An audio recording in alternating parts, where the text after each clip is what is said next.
दोस्तों, रूही के सामने रोली का घिनौना सच आते ही उनको जोरदार से थप्पड़ लगाती और कहती हैं कि आपको समझ में नहीं आ रहा है। क्योंकि जब रूही गार्डन में घुमाने के लिए ले जाती हैं और कहती हैं कि आप निहार जी यहीं पर रुकिए, तब तक वो फ़ोन पर बातें करने लगती हैं, जिससे ज़ोरदार से बारिश होना स्टार्ट हो जाता है। जैसे बारिश स्टार्ट हो जाती जिससे उधर से करंट के तार भी छूट रहे होते हैं, जिसकी वजह से निहार जी तो ना चल पाते हैं ना उठ पाते हैं, वो तो वहीं पर रह जाते हैं।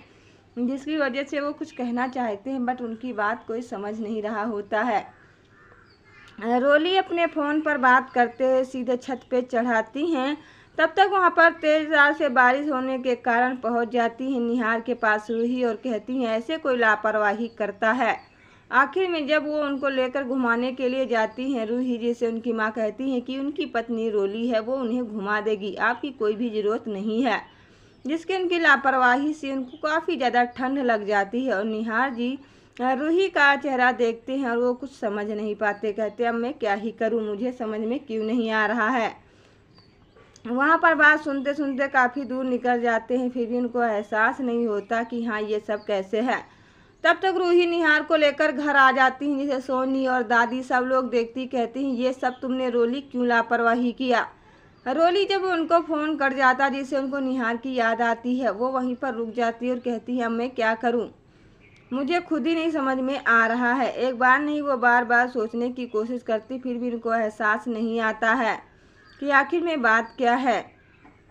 जब वहाँ पर सोच कर काफ़ी ज़्यादा एक्साइटेड हो जाती हैं, जिससे दादी रोली को फटकार लगाती हैं और कहती हैं रोली की माँ से अगर आपकी बेटी निहार का ध्यान नहीं रख पाती है तो जब आया लेकर जा रही थी तो फिर उन्हें क्यों रोक लिया।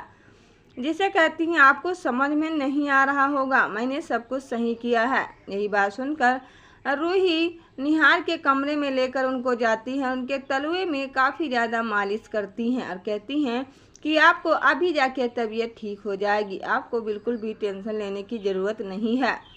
वहीं पर सोच कर चुप हो जाती हैं, वो तो किसी की भी बात समझ में उनको नहीं आती और वो कहती भी नहीं हैं। जिसकी वजह से जब वहाँ से जा रही होती हैं निहार से मिलने के लिए रूही, जिससे उनकी सासू माँ आ जाती हैं रोली की और कहती हैं कि आप जाइए आराम कर लीजिएगा, अभी निहार जी की तबीयत पहले से बेटर है। जिससे वो वहाँ से जाने की कोशिश करती रूही कहती हैं कि आज ही रात का मौका था कि मैं अपने निहार से मिल सकूं और कुछ बातें कर सकूं, मगर वहाँ पर कोई मेरे को बात करने ही नहीं देता है। वो वहीं पर चुप हो जाती है और कहती हैं अब मेरी बात कौन सुनेगा। जिससे वहाँ पर आ जाती हैं सोनी की सासू माँ जेवर लेकर, कहती हैं आप मेरे को सारा जेवर दे दीजिएगा क्योंकि अब मेरी तिजोरी सही हो चुकी है, उस तिजोरी में सारा जेवर रख देती हूँ। कहती हाँ क्यों नहीं। सोनी सारा जेवर अपनी सासू माँ को निकाल कर दे देती हैं। मगर तब तक क्या होता है, दादी जी कहती हैं लीजा से कि आप इस डॉक्यूमेंट्स पर साइन कर दीजिएगा, आपका और पिंकू की शादी हो जाएगी। वो पलक को मैं बिल्कुल भी नहीं पास आने दूंगी, जिसे कहती यही सही मौका है।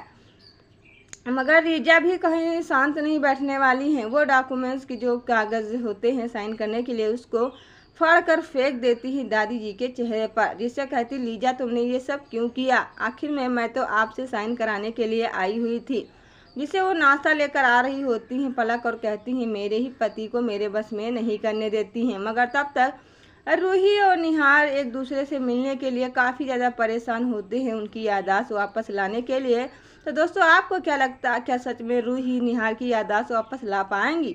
तो प्लीज़ मेरे को कमेंट सेक्शन में ज़रूर बताइएगा। वीडियो हमारी अच्छी लगी तो एक बार लाइक कर लीजिएगा।